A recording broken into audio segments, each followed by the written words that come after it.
أنا خلط الطحين وحطيت إليه خاشوقة ملح.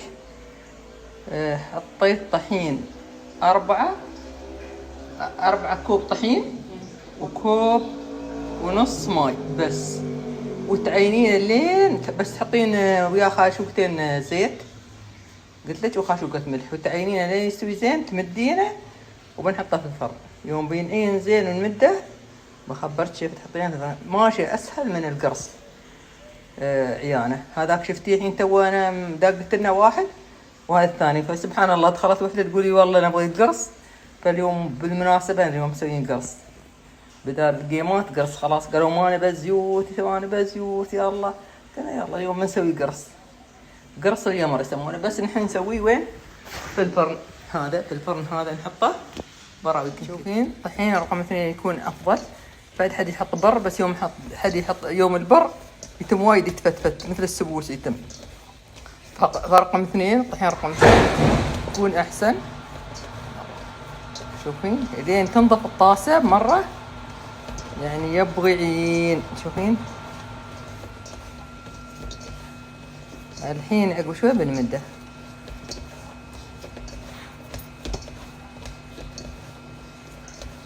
عرفتي 4 كوبات طحين 1.5 ماي 2 قاصر شوية، يعني لا ترسين الكوبات قاصرات، كوب متروس وكوب قاصر شوية بيكون أفضل. شوفين كل 4 كوبات طحين، الكوب الطحين 1 ماي مو متروس انقص عن التراس. شوفين خليك يستريح الحين. نحط زيت في الصينية هذه. هاي الصينية متعددة الخدمات بكل شيء تيوز، للسمك للقروش تسوي خضار. شغلتي الفرن بس كذي. شوفين السماكة كذا مو بوايد يستوي بعد رخيص. شوفين الحين كيف استواها حمار. نجلب عليه بالثاني وبعد نرد نجلبه مرة ثانية. الحين تقريبا نص ساعة. جلبي ليته.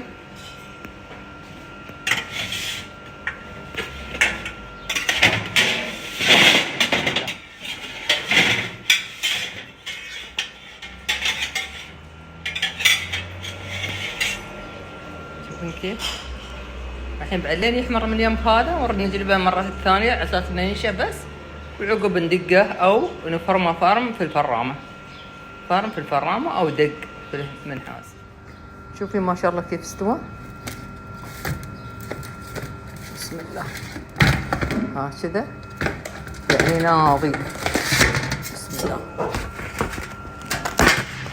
براوش النضوج كيف ناضي داخل، كيف ناضي صرت الحين ندق. شوف كيف ناضي، هذا ناضي ما معين. شوفين ندقه في هذا او نكسره اذا عندك المطحنه هاي الجرش، تجرشين جرش وتصبين عليه الدهن البلدي، تحطين فيه مثيبه، تبين هال تبينه بدون طعم. فهذا هو القرص البلدي، تدقينه دق بس تحطين السمن عليه، السمن البلدي اللي بطعم الحلو الفنان. وين ليتوا السمن؟ يلا كسري القرص وحطيه هناك تحت. داخل حطيه تحت في الجدار. بسم الله. شوفون هناك الدقة ريته ما شاء الله بنات. شوفون هذا القرص ذاهب مدقوق. وحده الحين دخلت علي قالت والله علميني اسوي القرص هذا الحين مدقوق ذاهب. الحين بس اعين واحد ثاني بحطه في الفرن عشان تشوفين نسويه في الفرن. شوفي كيف القرص الحين استوى. شوفين كيف يعني يكون لين مثل الخبيصة. ينحط وياه شكر، ينحط وياه بيض، تحطين وياه عسل، تحطين وياه صالونة. فهذه طريقة القرص، قرص اليمر او نحن نسويه في الفرن.